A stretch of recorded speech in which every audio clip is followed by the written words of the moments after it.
जो करना है कीजिए, लेकिन उस कॉट को गोली मैं मारूंगा पंडित जी। स्वराज में देखिए राजगुरु और सुखदेव की महान गाथा। देखिए स्वराज प्रत्येक रविवार प्रातः 9 बजे, पुनः प्रसारण रात 9 बजे, सिर्फ डीडी नेशनल पर। देश का पहला चैनल, देश का अपना चैनल।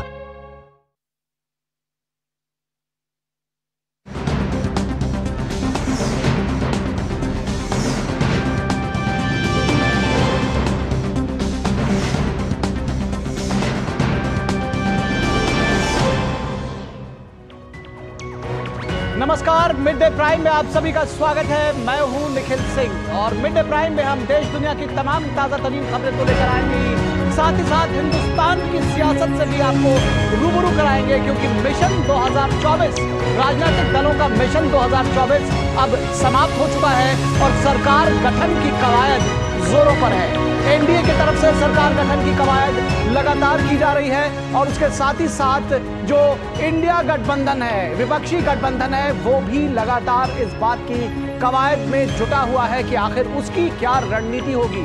इसके साथ ही साथ आंध्र प्रदेश और उड़ीसा में भी सरकार गठन की कवायद तेज है। तो इन सारी खबरों को आपसे रूबरू कराएंगे मिड डे प्राइम में। सबसे पहले नजर डालते हैं क्या है सुर्खियां इस वक्त की। 18वीं लोकसभा के लिए बहुमत हासिल करने के बाद एनडीए में अब नई सरकार बनाने की कवायद। पीएम मोदी के नेतृत्व में मंत्रिपरिषद की अंतिम बैठक, आज राष्ट्रपति भवन में भी भोज का आयोजन।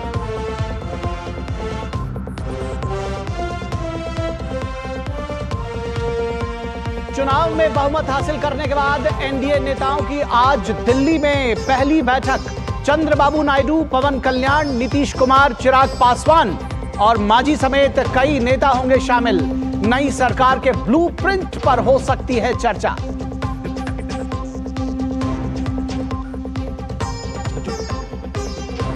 आज शाम 6 बजे विपक्षी गठबंधन के नेता भी करेंगे बड़ी बैठक। उद्धव ठाकरे की जगह संजय राउत और अरविंद सावंत होंगे शामिल। शरद पवार और सुप्रिया सुले दिल्ली पहुंचे, तेजस्वी यादव भी होंगे मौजूद।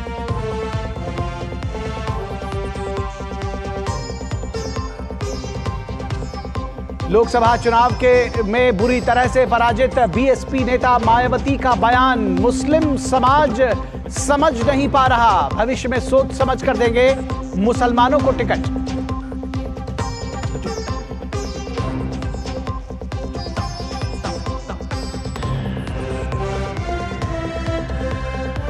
विधानसभा चुनाव में हार के बाद ओडिशा में नवीन पटनायक ने राज्यपाल को सौंपा इस्तीफा। ओडिशा में अब होगी बीजेपी की सरकार, वहीं आंध्र प्रदेश में भी बीजेपी की होगी भागीदारी।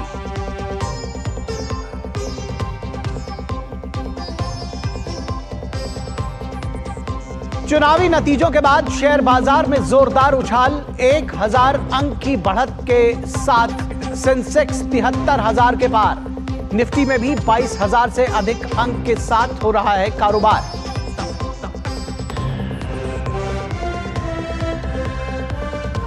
और T20 वर्ल्ड कप में आज से मैदान पर उतरेगी टीम इंडिया। पहला मुकाबला आयरलैंड से। आयरिश टीम के खिलाफ भारत का रहा है दबदबा।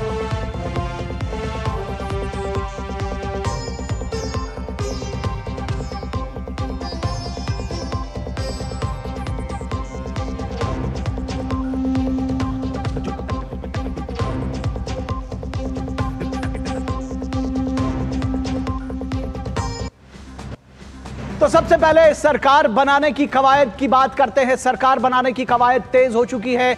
एनडीए गठबंधन लगातार सरकार बनाने की कवायद कर रहा है और ये ब्रेकिंग खबर आ रही है। जेडीयू नेता नीतीश कुमार ने एक बड़ा बयान दिया है। ये ब्रेकिंग खबर है, अभी नीतीश कुमार का बड़ा बयान दिया है। सरकार तो अब बनेगी ही। नीतीश कुमार का कहना है कि सरकार का गठन तो अब होगा ही। एनडीए की बैठक में शामिल होने के लिए दिल्ली पहुंचे हैं नीतीश कुमार।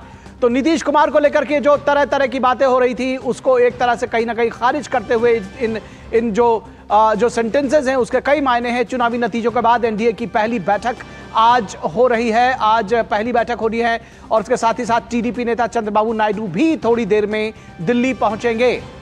तो ये बड़ी खबर है और जिस तरह से नीतीश कुमार ने बयान दिया है। चंद्रबाबू नायडू का भी बयान आया है कि हम एनडीए में हैं। उन्होंने एक बार फिर साफ किया है, कल भी इस तरह के बयान सामने आए थे चंद्रबाबू की नायडू की पार्टी के नेताओं के, और आज चंद्रबाबू नायडू ने स्वयं बयान दिया है कि मैं एनडीए में हूं। भाजपा और जनसेना से चुनाव पूर्व का गठबंधन है, ये कहना है चंद्रबाबू नायडू का। जनसेना के नेता पवन कल्याण भी बैठक में होंगे शामिल। तो आज बेहद महत्वपूर्ण बैठक एनडीए की, और चिराग पासवान की भी बिहार में बड़ी जीत हुई है। उनके 5 प्रत्याशी चुनाव जीत कर आए हैं और एक बड़ी जीत हासिल की है चिराग पासवान ने नीतीश कुमार को भी बधाई दी है। और इस पूरी खबर पर, इस पूरी कवायद पर बातचीत करने के लिए हमारे साथ हमारे संवाददाता शैलेंद्र मिश्रा मौजूद है हमारे साथ। शैलेंद्र, किस तरह से देख रहे हैं सरकार गठन की कवायद, और एक के बाद एक जो स्टेटमेंट्स आ रहे हैं कहीं ना कहीं इस बात का संकेत दे रहे हैं कि अगर किसी के मन में थोड़ी भी गुंजाइश है तो शायद वो समाप्त हो रही है, इसलिए क्योंकि जिन नेताओं को लेकर के बात कही जा रही थी वो सीधे तौर पर एनडीए के साथ खड़े हुए दिखाई देते हैं। देखिए, चुनाव पूर्व गठबंधन है। आप नीतीश कुमार से हो, टीडीपी चंद्रबाबू नायडू से है, तमाम एनडीए सहयोगियों से हो, एनडीए प्रचंड बहुमत के साथ, एक बड़े बहुमत के साथ चुनाव जीती है। और हम जानते हैं कि तमाम एनडीए नेता दिल्ली आ रहे हैं, नीतीश कुमार दिल्ली पहुंच चुके हैं, बयान भी वो लोग दे रहे हैं कि देखिए हम एनडीए के साथ हैं, कहीं कोई संदेह नहीं। लेकिन चूंकि हम जानते हैं कि इंडी गठबंधन के कुछ नेताओं की तरफ से इस तरह से बयान दिए गए, वो दरअसल एक संकेत देना चाहते हैं कि वो भी संभावनाओं को तलाश रहे हैं, इसलिए तमाम तरह की कयासबाजी और चर्चा हो रही है। लेकिन बहुत स्पष्ट है, आज 4 बजे के बाद एनडीए की बैठक होगी, संभवतः प्रधानमंत्री आवास पर यह बैठक होगी। तमाम एनडीए के नेता दिल्ली पहुंच रहे हैं और कैबिनेट की बैठक, इस कार्यकाल की जो अंतिम कैबिनेट की बैठक है वो प्रधानमंत्री आवास पर चल रही है, मंत्रिपरिषद की बैठक चल रही है। इसके बाद हम जानते हैं कि प्रधानमंत्री नरेंद्र मोदी त्यागपत्र देंगे जो मौजूदा सरकार है, और उसके बाद उनको कार्यवाहक के तौर पर रखा जाएगा नई सरकार के गठन तक। तो निश्चित तौर पर ये एक पूरी प्रक्रिया है जो जिसका पालन किया जाता है जब भी नई सरकार का गठन होता है। और देखिए, एनडीए की बैठक में एनडीए का नेता चुना जाएगा प्रधानमंत्री नरेंद्र मोदी को, और फिर नई सरकार के गठन के लिए दावा पेश किया जाएगा। तो एक पूरी प्रक्रिया है और हम देख रहे हैं कि उस प्रक्रिया को आगे बढ़ते हुए जब आज कैबिनेट की बैठक हो रही है, उसके थोड़ी देर बाद हम देखेंगे कि 4 बजे आज एनडीए की बैठक होगी जिसमें एनडीए का नेता प्रधानमंत्री नरेंद्र मोदी को चुना जाएगा। तो पूरी एक कवायद, अब सबकी निगाह इस बात पर है कि कब एनडीए के नेता चुनने के बाद तस्वीरें आएंगी और जब दावा पेश करने प्रधानमंत्री नरेंद्र मोदी जाएंगे और कौन सी तारीख होगी। तारीख भी चर्चा में काफी है कि पूरे ज्यादा दिन इंतजार नहीं करना पड़ेगा, यानी 1 हफ्ते के भीतर ही 8 या 9 तारीख को शपथ हो सकता है। हालांकि ये आधिकारिक तौर पर अभी कोई ऐसा बात नहीं है, चूंकि हम जानते हैं कि अभी एनडीए नेता के चयन की प्रक्रिया होगी, उसके बाद दावा पेश होगा, फिर औपचारिक तौर पर तारीखों का ऐलान किया जाएगा। निश्चित तौर पर एक जो स्टेटमेंट्स लगातार आ रहे हैं नेताओं की तरफ से, खासतौर पर अभी आपने सुना नीतीश कुमार का स्टेटमेंट आया, उससे पहले चंद्रबाबू नायडू का कि हम एनडीए के साथ में मजबूती के साथ हैं। तो किसी भी तरह की जो शंका और गुंजाइश है, ये कहा जाए कि विपक्ष की तरफ से जो एक कवायद या एक सपना बुना जा रहा था कहीं ना कहीं सरकार को बनाने का, वो कहीं खारिज होता हुआ दिखाई दे रहा है, क्योंकि निश्चित तौर पर बीजेपी इस बार 272 के जादुई आंकड़े तक नहीं पहुंच सकी थी। निखिल, बिल्कुल मैं आपका सवाल समझ गया। देखिए, नीतीश कुमार को लेकर ही एक तरह से चर्चा थी, क्योंकि पहले वो देखिए तो एनडीए से बाहर रह चुके हैं। चंद्रबाबू नायडू को लेकर कहीं कोई चर्चा नहीं थी। उन्होंने तुरंत ही जब प्रधानमंत्री नरेंद्र मोदी ने बधाई दी जीत की और उन्होंने पोस्ट किया सोशल मीडिया पर, उसका जवाब भी दिया। और नीतीश कुमार की तरफ से केसी त्यागी ने कल ही कह दिया था कि देखिए जो बातें चर्चा हो रही इसमें कहीं कोई दम नहीं है। फ्लाइट की जो बात हुई कि एक ही साथ आ रहे हैं तेजस्वी और वो, कहा जा रहा है कि वो एक ही मात्र फ्लाइट थी, उससे बहुत पहले या तो फिर सुबह फ्लाइट थी या फिर देर में फ्लाइट थी, इस पे बिजनेस क्लास है, बाकी इंडिगो फ्लाइट उसके बाद थी, उसमें बिजनेस क्लास नहीं था, इसलिए वो इत्तेफाकन एक फ्लाइट में तेजस्वी यादव और नीतीश कुमार पहुंचे। उसको लेकर कोई बहुत तूल नहीं दी जानी चाहिए। ये एनडीए के जो नेता है, जो बीजेपी के नेता है, वो कह रहे हैं कि इस तरह की जो चर्चा कवायद है, इस तरह की जो कयासबाजी लगाई जा रही, उसका कोई मतलब नहीं है। एनडीए पूर्ण बहुमत से भारत के इतिहास में पहली बार कोई गठबंधन तीसरी बार लगातार सत्ता में वापस आ रहा है। ठीक है, बिल्कुल, इसीलिए ठीक है। आपकी बात आ गई। बहुत शुक्रिया इस तमाम बातचीत और जानकारी के लिए शैलेंद्र। और बात करेंगे ओडिशा में। ओडिशा में निवर्तमान मुख्यमंत्री और बीजेडी प्रमुख नवीन पटनायक ने भुवनेश्वर में राजभवन में राज्यपाल रघुवर दास से मिलकर अपना इस्तीफा उनको सौंप दिया है। तो विधानसभा चुनाव में बीजेपी की जीत हुई है, बीजेडी को हार मिली है और पार्टी को राज्य में कुल 147 सीटों में से सिर्फ 51 सीटों पर जीत हासिल हुई है। राज्य में 78 सीटों के साथ भाजपा सबसे बड़ी पार्टी के रूप में उभरी है। राज्य में बीजेपी पहली बार अकेले सरकार बना रही है। तो एक बड़ा उलटफेर जिसको कहा जाए या ये कहा जाए जिस बात की आशंका थी पहले से, और बीजेपी निश्चित तौर पर एक बड़ी जीत का दावा कर रही थी, वो जीत हासिल हुई है बीजेपी को। और हमारे संवाददाता ओपी यादव इस वक्त भुवनेश्वर से हमारे साथ जुड़े हुए हैं। ओपी, किस तरह से जो राजनीतिक हलचल है उसके बारे में बताएंगे, क्योंकि ओडिशा में जब निगाहें लगी हुई हैं तो जो नेक्स्ट स्टेप है उसमें है कि आखिर कौन बनेगा मुख्यमंत्री। क्या कुछ जानकारी मिल पा रही है आपको विधायक दल की जो बैठक होनी है बीजेपी की उसके संदर्भ में, और जो राजनीतिक गतिविधियां वहां पर तेज हुई हैं उसके बारे में भी जानकारी दीजिए। जी, कल जब से यहाँ भारतीय जनता पार्टी की प्रचंड बहुमत से जीत हुई है, तब से न केवल भारतीय जनता पार्टी कार्यालय में लोगों का हुजूम उमड़ रहा, बल्कि पूरे प्रदेश में जो जज्बा, जुनून और उत्साह के साथ भारतीय जनता पार्टी के कार्यकर्ता उत्साहित हैं। और यही वजह है कि यहाँ नई सरकार बनने का जिस तरह से माहौल बना हुआ, उससे एक उत्सवी माहौल यहाँ नजर आ रहा है। आज सुबह 11:30 बजे के समथिंग मुख्यमंत्री नवीन पटनायक ने राज्यपाल रघुवर दास को अपना इस्तीफा सौंप दिया। नई सरकार के गठन की अब कवायद शुरू हो गई है।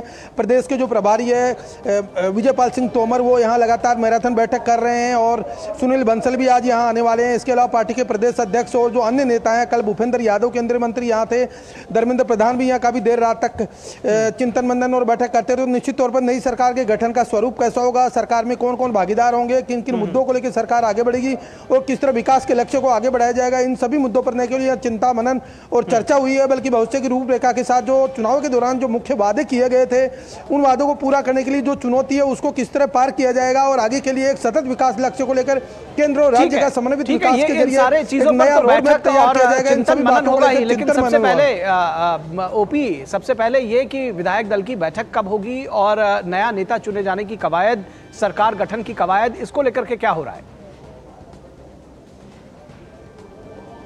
अभी केंद्र से निर्देश का इंतजार है, लेकिन आज पता चला है कि देर शाम तक यहाँ सुनील बंसल जो भारतीय जनता पार्टी के राष्ट्रीय महामंत्री वो आने वाले हैं। विधायकों को यहाँ भुवनेश्वर आने का निर्देश दे दिया गया है। देर शाम तक सभी विधायक आ जाएंगे, कुछ विधायक सुबह भी आएंगे यहाँ पर।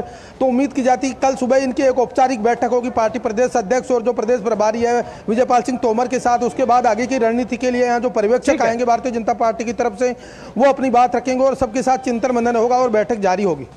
ठीक है, निश्चित तौर पर आप हमारे साथ बने रहिए। हमारे साथ में इस वक्त मैं देख पा रहा हूँ विजयवाड़ा से जुड़े हुए हैं अमरेंद्र गुप्ता, जो कि आंध्र प्रदेश की सियासत जो बिल्कुल गर्म है, इस लिहाज से भी गर्म है कि वहां पर नई सरकार का गठन होना है। और साथ ही साथ में न्यूज रूम से जुड़े हुए हैं कुमार आलोक, जो विपक्षी गठबंधन पर लगातार नजर रखे हुए हैं। सबसे पहले अमरेंद्र, आपके पास आते हैं। क्या कुछ गतिविधियां चल रही हैं इस वक्त आंध्र प्रदेश में नई सरकार की गठन को लेकर के, क्या हो रहा है? क्योंकि अब ये देखने में आएगा कि आखिर कब सरकार का गठन होगा, मंत्री कौन बनेगा, जो सरकार बनने के बाद एक बहुमत हासिल करने के बाद जो कवायद होती है, कौन कौन सरकार में होगा, कितना बैलेंस होगा, इन सारी प्रश्नों पर मंथन चल रहा होगा वहां पर। निश्चित तौर पे निखिल, मैं आपको बता दूं कि आंध्र प्रदेश इस समय राजनीति का वो ध्रुवीकरण है जहां से न सिर्फ केंद्र की सत्ता का गणित लगाया जा रहा है, बल्कि जो राज्य की सत्ता है उसकी भी गणित जो है आसपास घूम रही है। उसका सबसे बड़ा केंद्र है टीडीपी के मुखिया और पूर्व मुख्यमंत्री चंद्रबाबू नायडू। हालांकि वो एनडीए का हिस्सा है और चुनाव पूर्व में उन्होंने गठबंधन किया है 3 पार्टियों के साथ। आंध्र प्रदेश में गठबंधन हुआ था जिसमें भारतीय जनता पार्टी की एक दूरदर्शी जो समझ है और प्रधानमंत्री मोदी का जो विजन है उसके तहत उन्होंने यह गठबंधन करते समय एक बड़ी फ्रीडम के साथ चंद्रबाबू नायडू की जो पार्टी है वो 44 सीटें दी विधानसभा में, वहीं उनको 17 सीटें लोकसभा में दी। और ये बता दूं कि जिस तरह से चंद्रबाबू नायडू की पार्टी जो टीडीपी, उसने 16 तो लोकसभा में सीटें जीती और 135 विधानसभा में सीटें जीतकर यह बता दिया कि बहुमत हमारे पास है। इसके अलावा जो दूसरी सहयोगी पार्टी है पवन कल्याण, जो कि एक काफी प्रभावशाली नेता के तौर पर इस समय आंध्र प्रदेश की राजनीति का ध्रुवीकरण उनके आसपास भी घूम रहा है। 21 विधानसभा की सीटें दी गई और उन्होंने 21 की 21 सीटें जीत ली और लोकसभा की उनके कोटे में 2 सीटें थी और उसको भी उन्होंने जीत लिया। तो 100% उनका परफॉर्मेंस रहा। इसके अलावा भारतीय जनता पार्टी की बात की जाए तो 10 विधानसभा में से भारतीय जनता पार्टी ने 6 विधानसभा की सीटें जीती हैं और 6 लोकसभा सीटों में से 3 लोकसभा की सीटें जीती हैं। और इसके बाद जब चूंकि बहुमत आ गया तो अब लगातार देखिए, अभी थोड़ी देर पहले टीडीपी के मुखिया जो हैं चंद्रबाबू नायडू, बाकायदा उन्होंने एक प्रेस कॉन्फ्रेंस करी अपने अमरावती वाले निवास पर जहां वो रहते हैं और उनसे लास्ट में एक बहुत इंपॉर्टेंट सवाल किया गया और यह सवाल बनता भी है क्योंकि जो राजनीति के जानकार हैं वो जानते हैं कि केंद्र में इस समय जो है गठबंधन की सरकार बनने जा रही है। तो उन्होंने बहुत सही शब्दों में, सटी हुई भाषा में उन्होंने कहा कि मैं राजनीति में खासा पुराना हूं, एक लंबा अनुभव है और 10 चुनाव में अभी तक लड़ चुका हूं, तो मैं जानता हूं कि पत्रकारों को किस तरह की खबर चाहिए।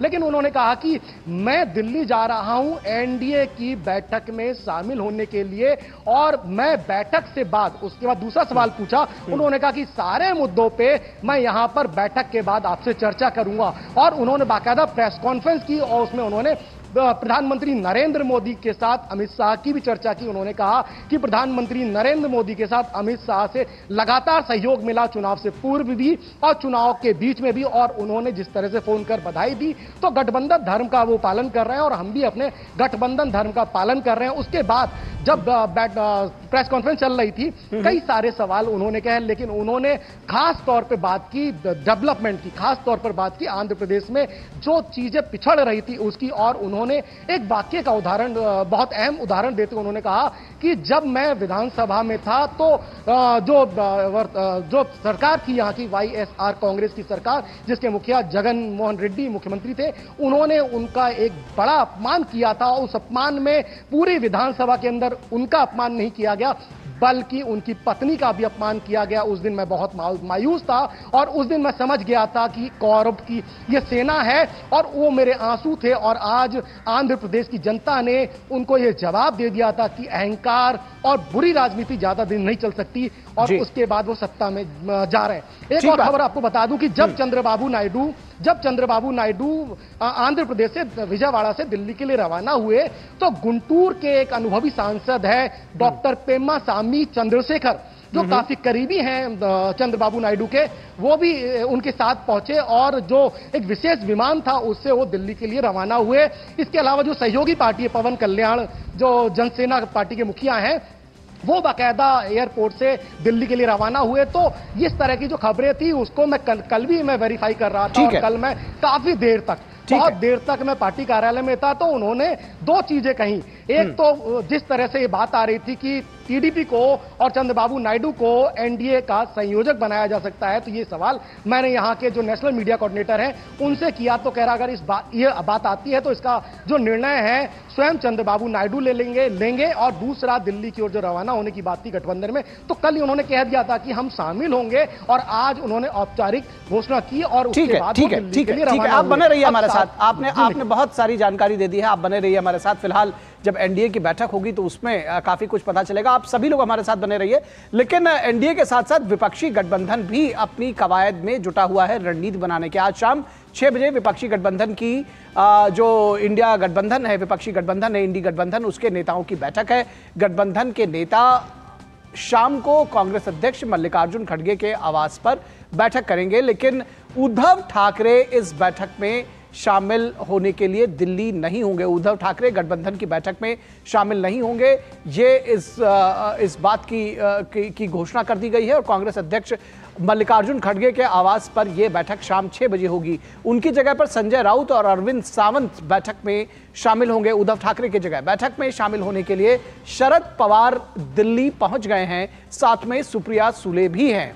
डीएमके के प्रमुख एमके स्टालिन भी दिल्ली आ रहे हैं। वहीं तेजस्वी यादव भी दिल्ली पहुंच चुके हैं और इस बैठक में हिस्सा लेने के लिए वो दिल्ली पहुंचे हुए हैं, जिसकी चर्चा अभी थोड़ी देर पहले हो रही थी। उन्होंने बिहार के मुख्यमंत्री नीतीश कुमार से बातचीत होने के सवाल पर कहा कि थोड़ा धैर्य रखिए, देखिए कि क्या क्या होता है, तो राजनीति में क्या कुछ कब हो इसके बारे में वो शायद बताना चाह रहे थे, या ये कहा जाए कि अपनी बातों को रखने का ये एक तरीका था। फिलहाल एक बार वापस लौटते हैं, हमारे साथी संवाददाता जुड़े हुए हैं, कुमार आलोक, जो इस पूरी खबर पर उन्होंने नजर बनाए रखी है।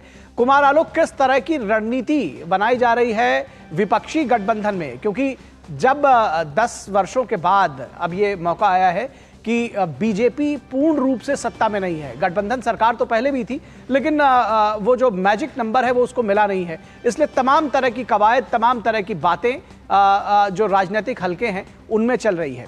किस तरह की जो पूरी तैयारियां हैं ये रणनीति बनाने की विपक्षी गठबंधन में, क्या है उनका पूरा जो सूरत हाल है? अभी 6 बजे आपने जैसा कि बताया, 6 बजे शाम में मल्लिकार्जुन खड़गे के आवास पर होगी, जो 10 राजाजी मार्ग है, और वहाँ पर ये रणनीति बनेगी कि आखिर हमारा जो अगला स्टैंड होगा वो क्या होगा। जो तमाम इंडी गठबंधन ने जो सीटें जीती हैं 234 का उनका आंकड़ा है, तो उसके अलावा जो उनके गठबंधन के अलावा और कहीं से कोई उम्मीद नहीं है, लेकिन उनका प्रयास होगा कि कुछ न कुछ ऐसा हो जिससे कि, क्योंकि कल राहुल गांधी की जो प्रेस कॉन्फ्रेंस थी, मल्लिकार्जुन खड़गे थे, सोनिया गांधी भी उपस्थित थी, और पत्रकारों के सवालों के जवाब पर इस सवाल पर कि क्या आप लोग, मैंडेट तो है नहीं, तो क्या आप अपोजिशन में बैठेंगे या सरकार बनाने का प्रयास करेंगे।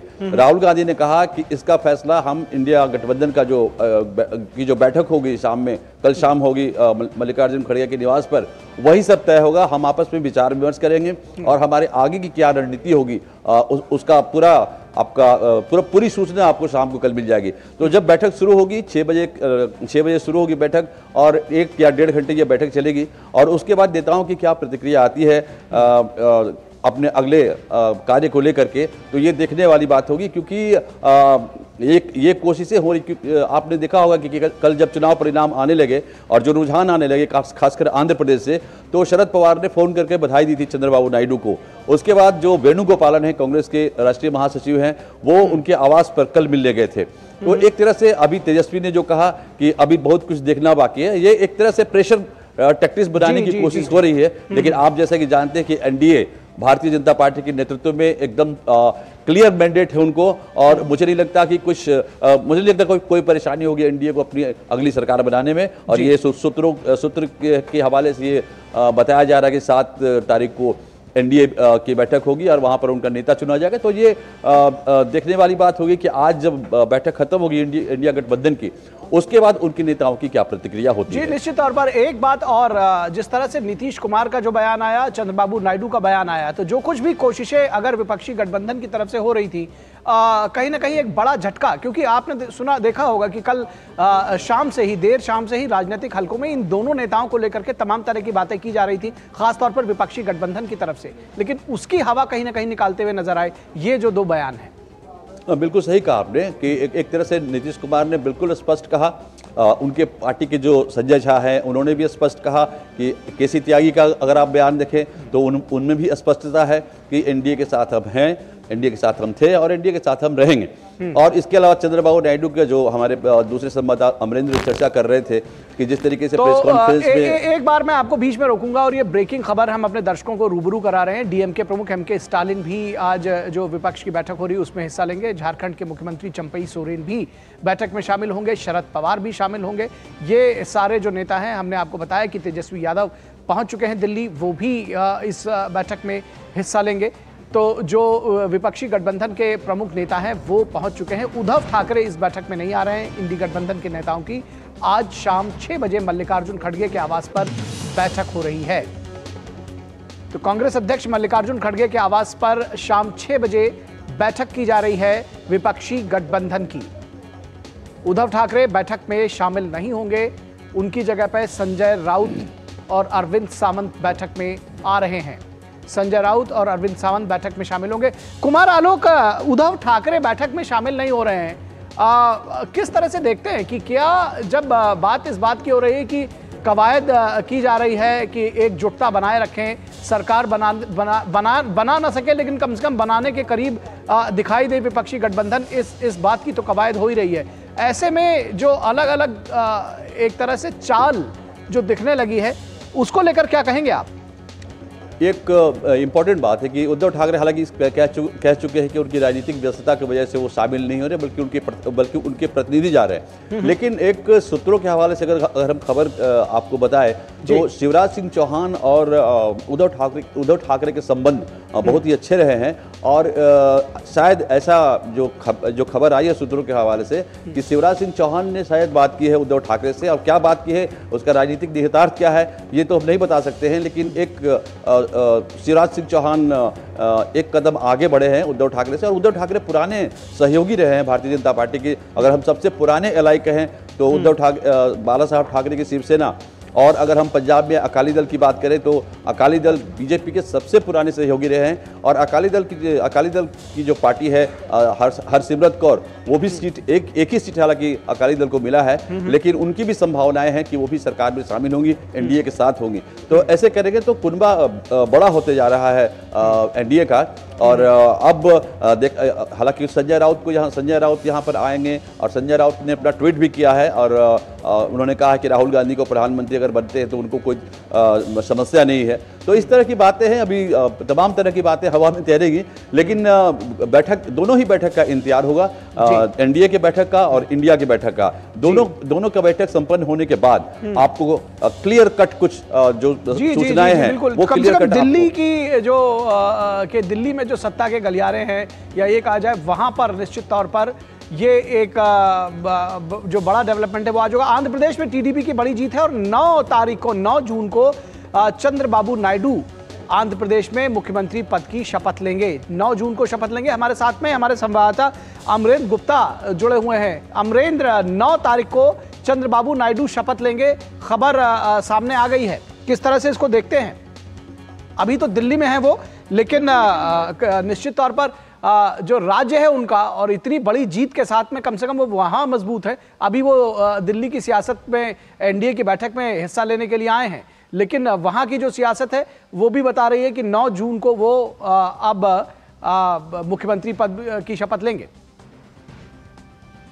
बिल्कुल ये खबर कंफर्म है निखिल की चंद्रबाबू नायडू राज्य में चौथी बार मुख्यमंत्री के तौर पर 9 जून को शपथ लेने वाले हैं। और ऐसा अभी सूत्रों ने बताया, एक समय भी तय हो गया, एक मुहूर्त भी तय हो गया कि 11:47 पर दिन में वो शपथ लेंगे, ऐसा सूत्रों ने बताया। एक खबर अभी पूरी तरह पुष्टि नहीं की, लेकिन समय बाकायदा उनके घर से जब मैं निकला तो पार्टी के लोगों से और कुछ एक्स एमपी और जो विधायक थे उनसे बात हुई, तो उन्होंने अनऑफिशियल मुझे कहा कि मुहूर्त तय हुआ है कि मुख्यमंत्री के तौर पे चौथी बार दिन में करीब 12 बजे यानी 11:57 पर वो चौथी बार मुख्यमंत्री के तौर पर शपथ लेंगे। और देखिए, जो यहां का जादुई आंकड़ा, राज्य में 175 सीटें थी और जादुई आंकड़ा पाने के लिए यानी कि बहुमत पाने के लिए 88 सीटें चाहिए थी, जिसमें 144 सीटों पे चुनाव लड़के 135 सीटें टीडीपी ने खुद जीत ली है, यानी कि टीडीपी ने अपने बल पे ही सरकार बना ली। लेकिन चूंकि मैं जो आप बात कर रहे थे गठबंधन वाली, गठबंधन धर्म के तहत वो न सिर्फ बीजेपी के साथ है बल्कि 21 सीटें जो है पवन कल्याण की पार्टी जनसेना की भी हैं और भारतीय जनता पार्टी की भी 8 सीटें हैं। तो बहुमत तो बहुत अच्छा है और बहुमत के लिए प्रचंड बहुमत कहेंगे। तो इसके लिए अगर आप ये देखिए कि जिस तरह से यहां पे मेरी कुछ विधायकों से भी बात हुई है कि चंद्रबाबू नायडू ही तय करेंगे, पार्टी विधायक दल की नेता की कल भी कुछ बैठक हुई थी कार्यालय पे जब मैं था, तो पार्टी विधायक दल के नेता तय करेंगे कि कौन मंत्री बनेगा, किसको क्या जिम्मेदारी देनी है। लेकिन अभी चूंकि केंद्र की राजनीति पे वो लगे हुए हैं, तो 9 तारीख की तारीख बिल्कुल तय है कि चौथी बार मुख्यमंत्री के तौर पर शपथ लेंगे। और बिल्कुल बात गठबंधन के साथी के तौर पे तो वो लगातार मजबूती से गठबंधन धर्म का पालन कर रहे हैं और उसका एक बड़ा उदाहरण इस बारे में बात हो चुकी है। मिनट में निखिल में अपनी बात जी आपने बता दिया। और निश्चित तौर पर ओडिशा में भी बड़ा डेवलपमेंट आज शाम तक का कुछ सुनाई पड़ सकता है, क्योंकि वहां पर भी नया मुख्यमंत्री कौन होगा इसको लेकर के सबकी कवायद है। ओपी यादव हमको उसके बारे में अपडेट देते रहेंगे। आप तीनों का, कुमार आलोक का, अमरेंद्र का, ओपी यादव का बहुत शुक्रिया हमारे साथ इस पूरी खबर पर जुड़ने के लिए, धन्यवाद। और मिड डे प्राइम में यहां रुकेंगे एक छोटे से ब्रेक के लिए, आप कहीं मत जाइएगा। इस ब्रेक के उस पार भी खबरों का सिलसिला जारी रहेगा। बात जब पीढ़ियों के लिए बनने वाले घर की हो तो जिम्मेदारी बड़ी हो जाती है। गैलेंट समझता है ये जिम्मेदारी। अब डबल एम रिब्स के साथ गैलेंट एडवांस TMT रीबार, निर्माण का real hero. Here gravity and physics don't call for shots and sound travels slower than you. This is a different kind of place. That's why we're looking for different kind of people, for whom excellence is not a job, but a way of being, be it in the sky or on the ground. We are looking for an invincible team of invincible people. People who are a cut above. Join the Indian Air Force to be a cut above. Do you feel conscious while smiling? Say goodbye to your worries because an orthodontist can help you feel confident. Be it a child, a teenager or even a working professional, braces and aligners can help you get that stunning smile. Consult your nearest orthodontist. To learn more, visit the Indian Orthodontic Society's website, bracesspecialists.com. स्वागत है आपका break के बाद। और BJP नेता सुरेश गोपी ने केरल में BJP की जीत का खाता खोला है। जीत हासिल करने के बाद उन्होंने मतदाताओं, कार्यकर्ताओं और परिवार को धन्यवाद दिया है। सुरेश गोपी ने कहा कि सबकी मेहनत से उन्हें जीत हासिल हुई है। My workers, my very benevolent voters, my family, the souls who are in heaven, who are now being garlanded and cry out of joy, I think it's all there. All of them have blessed me. Mainly the voters and the workers of Trichy, Karyakartas of Trichy. Even Karyakartas from other districts and also other states. It was a huge effort. Not pushing me to the hearts of the people, but putting me to stay there was their intent, and they have achieved their goal. और सुरेश गोपी ने कहा कि केरल में प्रधानमंत्री मोदी का जादू चला है। Modi magic is there, but then I tell you it's a magic of the voters, their decision. Otherwise, I cannot be part of history. I can be part of history with just one vote for a margin. See where they have taken me. It's a laudable level. It's their win. और लोकसभा चुनाव 2024 में Bahujan Samaj party को एक भी seat नहीं मिली है। चुनाव नतीजों के बाद बीएसपी सुप्रीमो मायावती ने सोशल मीडिया पर एक पत्र के जरिए अपनी प्रतिक्रिया दी है। इसमें उन्होंने खास तौर पर मुस्लिम समाज को लेकर नाराजगी जताई है। बीएसपी सुप्रीमो ने कहा कि बहुजन समाज पार्टी का खास अंग मुस्लिम समाज, जो पिछले कई चुनावों में और इस बार भी उचित प्रतिनिधित्व देने के बावजूद भी बीएसपी को ठीक ढंग से नहीं समझ पा रहा है। अब एक ऐसी स्थिति में आगे इनको काफी सोच समझकर ही चुनाव में पार्टी द्वारा मौका दिया जाएगा, जिससे आगे पार्टी को भविष्य में इस बार की तरह भयंकर नुकसान ना हो। तो भविष्य में नुकसान से बचने के लिए मुस्लिमों से दूरी बनाने की बात मायावती ने कही है। इसके साथ ही मायावती ने चुनाव आयोग को भविष्य में चुनाव को इतना लंबा नहीं खींचने का सुझाव भी दिया। मायावती ने अपने पत्र में लिखा कि पार्टी नतीजों को गंभीरता से लेकर इसका हर स्तर पर गहराई से सही विश्लेषण करेगी और पार्टी और मूवमेंट के हित में जो भी जरूरी कदम होगा वो उठाएगी।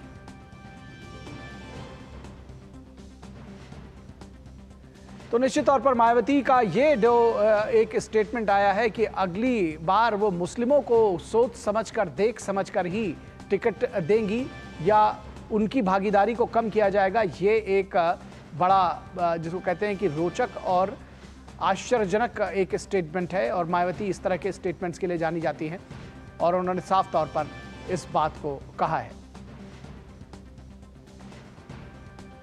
और आगे सोच समझकर ही मुस्लिमों को मौका देंगे। उन्होंने कहा कि पिछले कुछ चुनावों में ये देखा जा रहा है कि मुस्लिम समाज उनका साथ नहीं दे रहा है, जबकि उनको टिकटों में पूरा प्रतिनिधित्व दिया गया। तो उन्होंने साफ तौर पर कहा कि आगे सोच समझकर उनको मौका देंगे। ये एक बड़ा स्टेटमेंट मायावती की तरफ से। हालांकि उनको एक भी सीट उत्तर प्रदेश से या देश भर में कहीं भी, दरअसल उत्तर प्रदेश में उनका गढ़ रहा है। मायावती उत्तर प्रदेश में मुख्यमंत्री रही हैं, 4 बार सूबे की मुखिया रह चुकी हैं, लेकिन इस बार उनको एक भी सीट नहीं मिली। और लोकसभा चुनाव परिणाम आने के बाद केंद्र में नई सरकार के गठन की तैयारियां शुरू हो गई हैं। आज 7 लोक कल्याण मार्ग पर दिल्ली में केंद्रीय मंत्रिपरिषद की आखिरी बैठक हो रही है इस सरकार की। तो वही राष्ट्रपति द्रौपदी मुर्मू आज मोदी सरकार 2.0 को विदाई देंगी। इसके लिए शाम को भोज का आयोजन किया गया है। लोकसभा चुनाव 2024 में किसी दल को स्पष्ट बहुमत नहीं मिला है। 241 सीटें जीतकर बीजेपी सबसे बड़ी पार्टी बनकर उभरी है।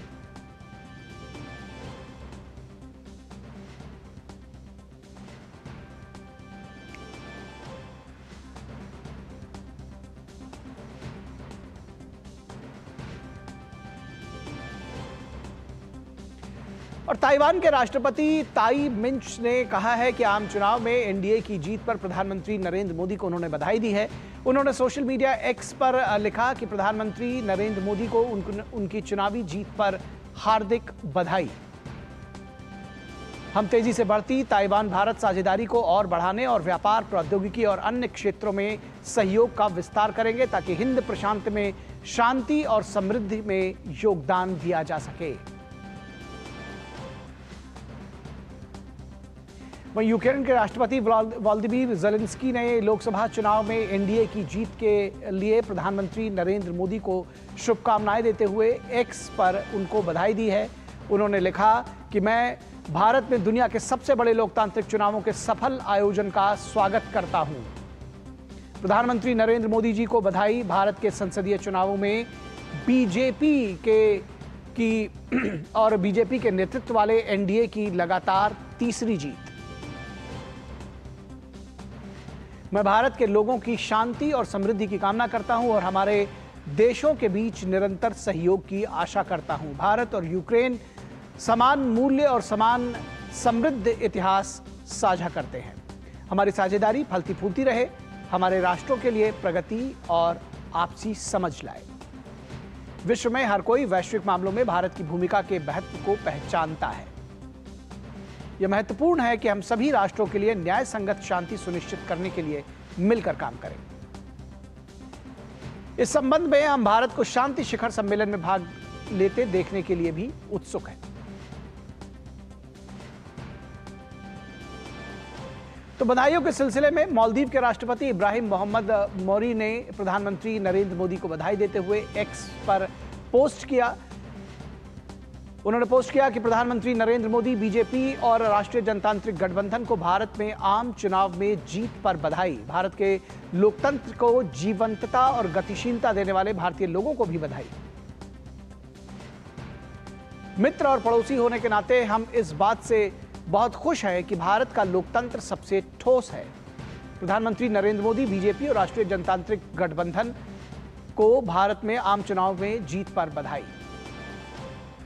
भारत के लोकतंत्र को जीवंतता और गतिशीलता देने वाले भारत के लोगों को भी बधाई। मित्र और पड़ोसी होने के नाते हम भारत को बधाई देते हैं। इजराइल के प्रधानमंत्री बेंजामिन नेतन्याहू ने प्रधानमंत्री नरेंद्र मोदी को तीसरी बार लोकसभा चुनाव जीतने पर बधाई दी है। नेतन्याहू ने एक्स पर पोस्ट किया, मैं प्रधानमंत्री नरेंद्र मोदी को लगातार तीसरी बार निर्वाचित होने पर बधाई देता हूं। भारत और इजराइल के बीच दोस्ती नई ऊंचाइयों की ओर बढ़ती रहे, यही कामना है, बधाई हो। तो बेंजामिन नेतन्याहू इजराइल के प्रधानमंत्री, उनकी तरफ से भी ये शुभकामना संदेश। और अब बात ताजा खबर की। और दिल्ली के मुख्यमंत्री अरविंद केजरीवाल की जो अंतरिम जमानत है उस पर राउज एवेन्यू कोर्ट में आज सुनवाई होनी है। अदालत ने शनिवार 2 जून को चिकित्सा आधार पर अंतरिम जमानत की मांग करने वाली याचिका पर तुरंत राहत प्रदान करने से इनकार करते हुए अपना आदेश सुरक्षित रख लिया था। हालांकि अदालत आज अपना आदेश सुना सकती है।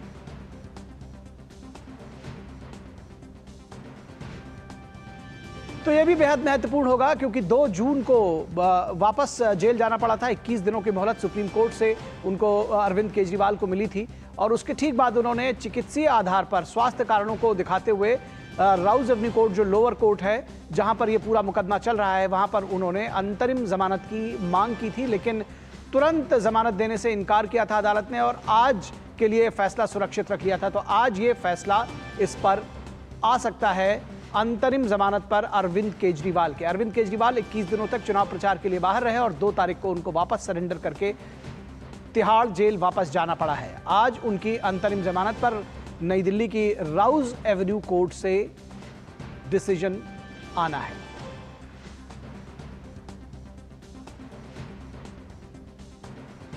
और आज विश्व पर्यावरण दिवस है। विश्व पर्यावरण दिवस के अवसर पर प्रधानमंत्री नरेंद्र मोदी ने नई दिल्ली स्थित बुद्ध जयंती पार्क में एक पौधा लगाया।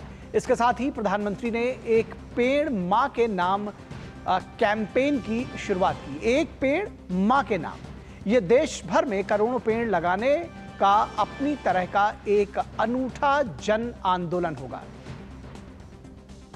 तो प्रधानमंत्री ने पेड़ लगाने की, जो वृक्षारोपण की बात है, उसको भी जन आंदोलन बनाने की कोशिश की है, जन आंदोलन से जोड़ने की कोशिश की है, जनता से जोड़ने की कोशिश की है। एक पेड़ मां के नाम, इस कैंपेन के साथ में हर व्यक्ति पेड़ लगाए, इस बात की शुरुआत की और प्रधानमंत्री ने बुद्ध जयंती पार्क में एक पौधा रोपित किया।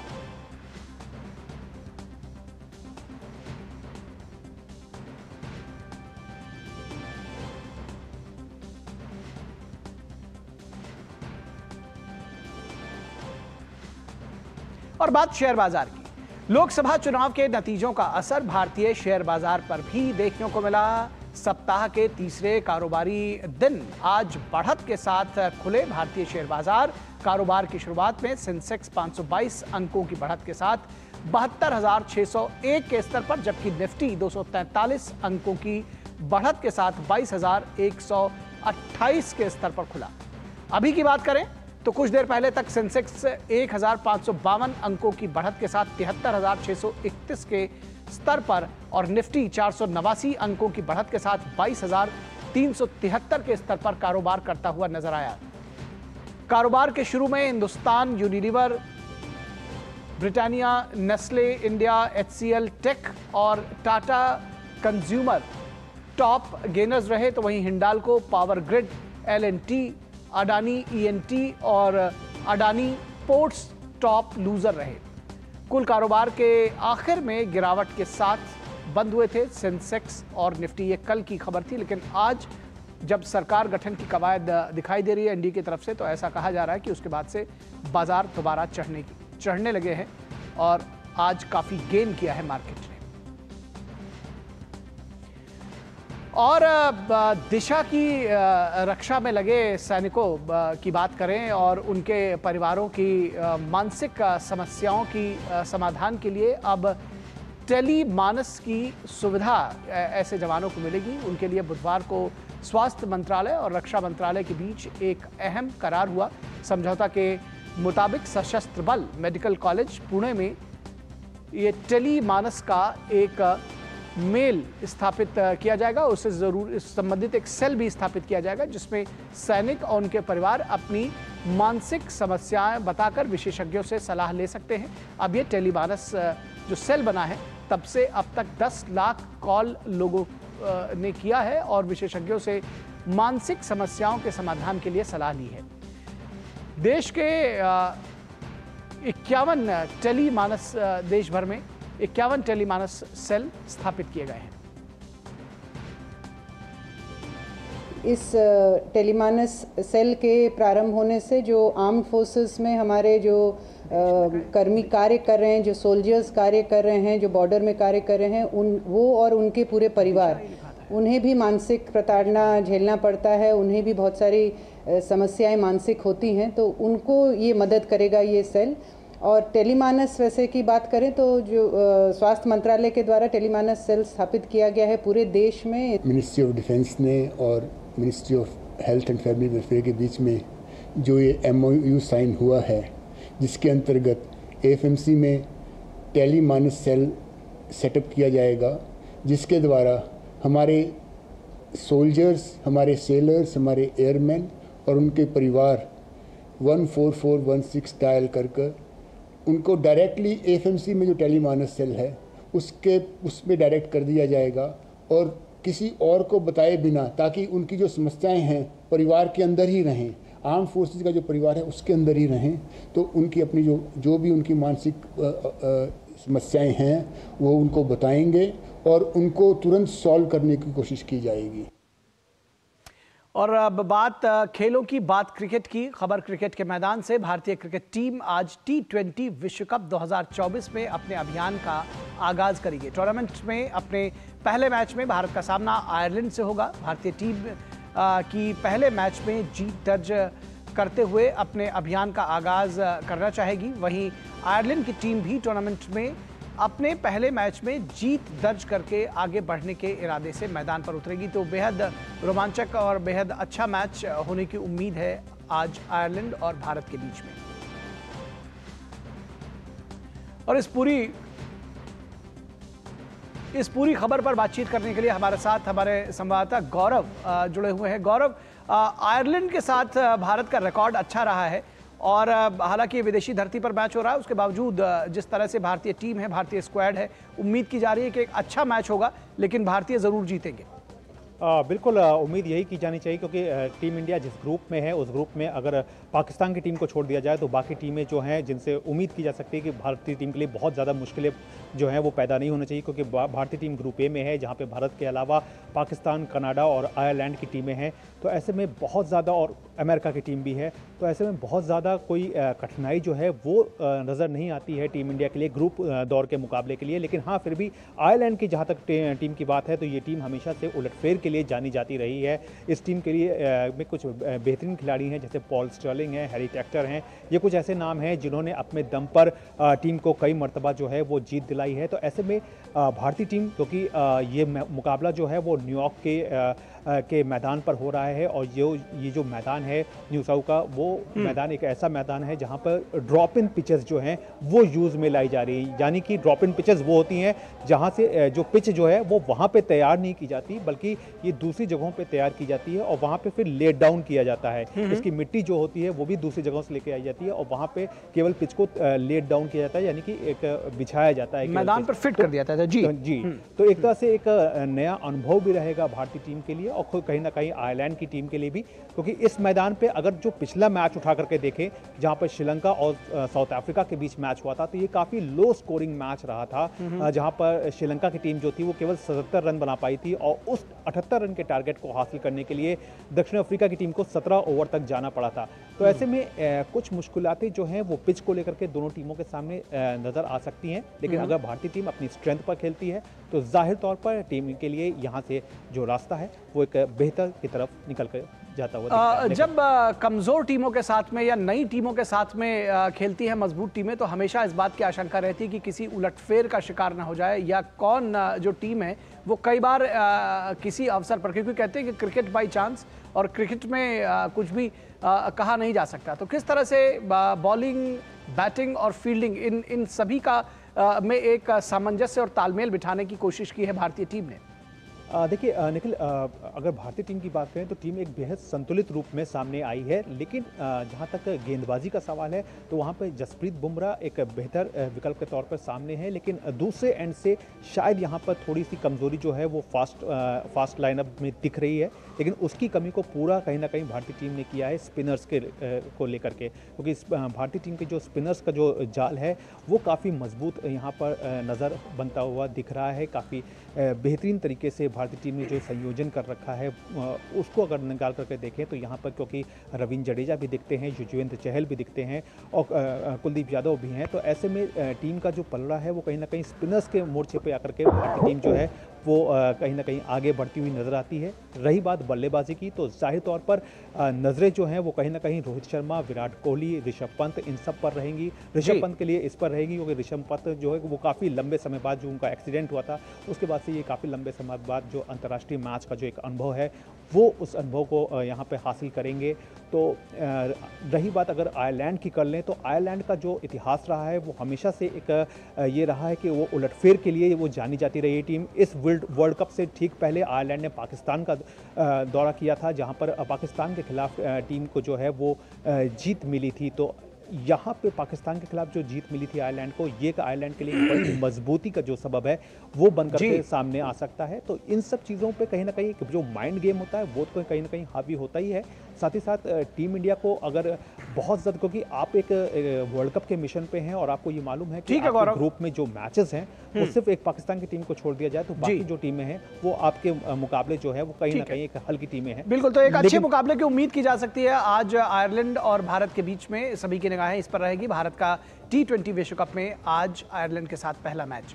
बहुत शुक्रिया गौरव इस तमाम बातचीत और जानकारी के लिए। और बात करेंगे टेनिस की। भारत के रोहन बोपन्ना और ऑस्ट्रेलिया के मैथ्यू एस्टन की दूसरी वरीयता प्राप्त जोड़ी आज फ्रेंच ओपन के क्वार्टर फाइनल में कोर्ट पर उतरेगी। पुरुष युगल वर्ग के अंतिम 8 में बोपन्ना एरुडन की जोड़ी का सामना बेल्जियम की जोड़ी से होगा।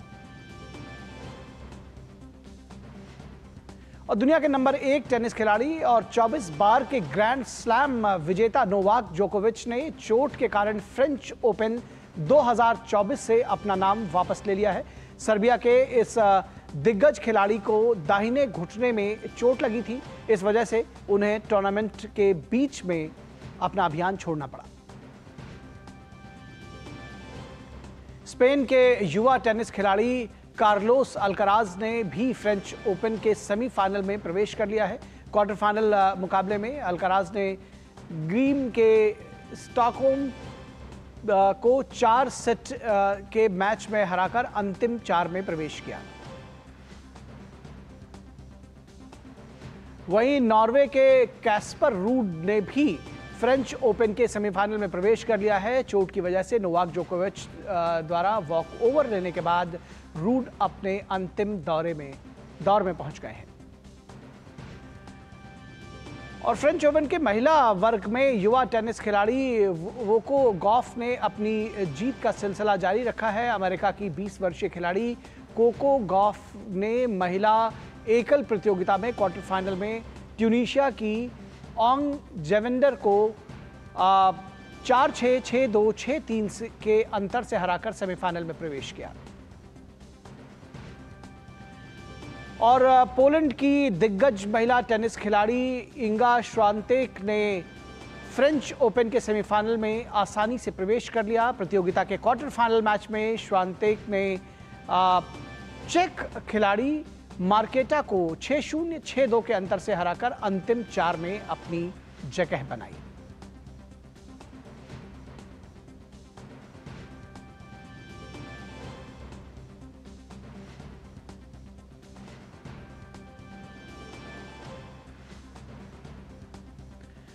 तो निश्चित तौर पर ये जो फ्रेंच ओपन है वो भी अपने आप में उलटफेर से भरा हुआ रहता है, लेकिन ईगा श्वांतेक सेमीफाइनल में पहुंच गई हैं। अपनी जो अंतिम दौर में पहुंचने के लिए वो कोशिश करेंगी अब फाइनल में, लेकिन बहुत आसानी से उन्होंने 6-0, 6-2 से इस मुकाबले को जीत करके सेमीफाइनल में पहुंची। क्वार्टर फाइनल मुकाबला जिस तरह से उन्होंने जीता उसके बाद ऐसा लगता है कि उनका अभियान ज़रूर आगे बढ़ेगा। लेकिन जो टेनिस प्रेमी हैं उन्हें एक निराशा हो सकती है इस बात से कि नोवाक जोकोविच जो है उन्हें अपना जो अभियान था, 24 बार के ग्रैंड स्लैम विजेता वो रह चुके हैं, उनको अपना अभियान बीच में छोड़ना पड़ा है। तो बहुत सारे लोग और जो लगातार जो सियासत है वो गर्म है। ब्रेकिंग न्यूज़ आ रही है, राष्ट्रपति भवन पहुंचे हैं प्रधानमंत्री नरेंद्र मोदी। तो प्रधानमंत्री नरेंद्र मोदी राष्ट्रपति भवन पहुंचे हैं। राष्ट्रपति श्रीमती द्रौपदी मुर्मू से मुलाकात करने के लिए राष्ट्रपति भवन पहुंचे हैं प्रधानमंत्री नरेंद्र मोदी। और इस पूरी खबर पर बातचीत करने के लिए हमारे साथ शैलेंद्र मिश्रा हमारे संवाददाता मौजूद हैं। राष्ट्रपति भवन पहुंचे हैं प्रधानमंत्री नरेंद्र मोदी। शैलेंद्र, क्या जानकारी देंगे आप?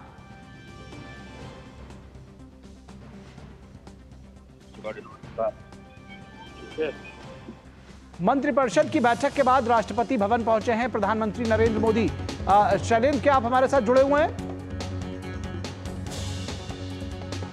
शैलेंद्र मिश्रा से थोड़ी देर में जुड़ेंगे, लेकिन फिलहाल हम अपने दर्शकों को बता दें कि मंत्रिपरिषद की बैठक के बाद राष्ट्रपति भवन पहुंचे हैं प्रधानमंत्री नरेंद्र मोदी। राष्ट्रपति द्रौपदी मुर्मू से मुलाकात करेंगे और राष्ट्रपति भवन पहुंचे हैं प्रधानमंत्री नरेंद्र मोदी। इस वक्त की सबसे बड़ी खबर, ब्रेकिंग न्यूज़ आ रही है कि राष्ट्रपति से मुलाकात के लिए प्रधानमंत्री पहुंचे हैं। मंत्रिपरिषद की बैठक के बाद राष्ट्रपति भवन पहुंचे हैं प्रधानमंत्री नरेंद्र मोदी। शैलेंद्र मिश्रा हमारे संवाददाता हमारे साथ जुड़े हुए हैं। राष्ट्रपति भवन पहुंचे हैं प्रधानमंत्री नरेंद्र मोदी। शैलेंद्र, क्या जानकारी देंगे देखिए, हम जानते हैं कि आज केंद्रीय मंत्रिमंडल की बैठक हुई थी और केंद्रीय मंत्रिमंडल में जो 17वीं लोकसभा है उसको भंग करने की सिफारिश की गई और उसके बाद प्रधानमंत्री नरेंद्र मोदी राष्ट्रपति से मिलने राष्ट्रपति भवन पहुंचे हैं और अब ये मुलाकात हो रही है और थोड़ी देर में हम जानते हैं कि ये मुलाकात खत्म हो जाएगी। बहुत महत्वपूर्ण ये है, ये जो आज केंद्रीय मंत्रिमंडल की बैठक हुई थी, जो मौजूदा कार्यकाल है प्रधानमंत्री नरेंद्र मोदी का, उसकी ये अंतिम बैठक थी और उस बैठक में जो 17वीं लोकसभा है, जो मौजूदा लोकसभा है, उसको भंग करने की सिफारिश की गई। इसका मतलब ये है कि नई सरकार के गठन, नई लोकसभा के गठन से पहले एक प्रक्रिया होती है। जब हम जानते हैं कि जो मौजूदा लोकसभा है उसको भंग करने की सिफारिश केंद्रीय मंत्रिमंडल की तरफ से की जाती है और केंद्रीय मंत्रिमंडल का इस्तीफा भी दिया जाता है। प्रधानमंत्री नरेंद्र मोदी उसे लेकर राष्ट्रपति के पास पहुंचते हैं। तो ये हम बहुत महत्वपूर्ण बात यह है कि नई सरकार के गठन के पहले की जो प्रक्रिया है वो अब उस पर आगे बढ़ा जा रहा है। जब आज केंद्रीय मंत्रिमंडल की अंतिम बैठक हुई मौजूदा सरकार की, उसमें सिफारिश की गई राष्ट्रपति से और हम जो हमें सूचना मिल रही है, प्रधानमंत्री नरेंद्र मोदी राष्ट्रपति से मुलाकात करके वापस अब प्रधानमंत्री आवास की तरफ चले गए हैं। तो ये बहुत महत्वपूर्ण है, चूंकि हम जानते हैं खबरें इस तरह की आ रही हैं कि एनडीए की जो आज बैठक होगी उसके बाद 7 जून को एनडीए संसदीय दल की बैठक होगी, जिसमें औपचारिक तौर पर संसदीय दल का नेता प्रधानमंत्री नरेंद्र मोदी को चुना जाएगा और उसके बाद प्रधानमंत्री दावा पेश करेंगे नई सरकार के गठन का। आप जानते हैं कि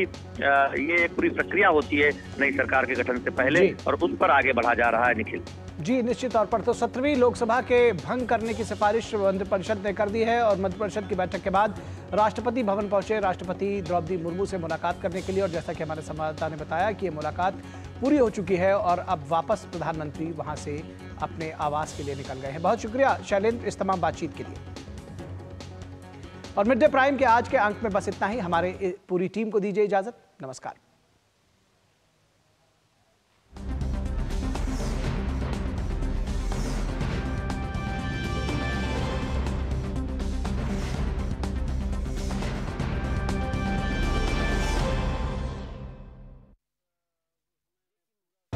लॉ एंड ऑर्डर जैसा कुछ है यहाँ पर। What the hell is your government doing, chief minister sir? Police administration क्या कर रहा है सबका सब? नाम से ही भड़केंगे ये डायरेक्ट एक्शन। डायरेक्ट एक्शन नाम नहीं देंगे हम इसे ले आते, इसे हम अहिंसक विरोध मुल्क हासिल करना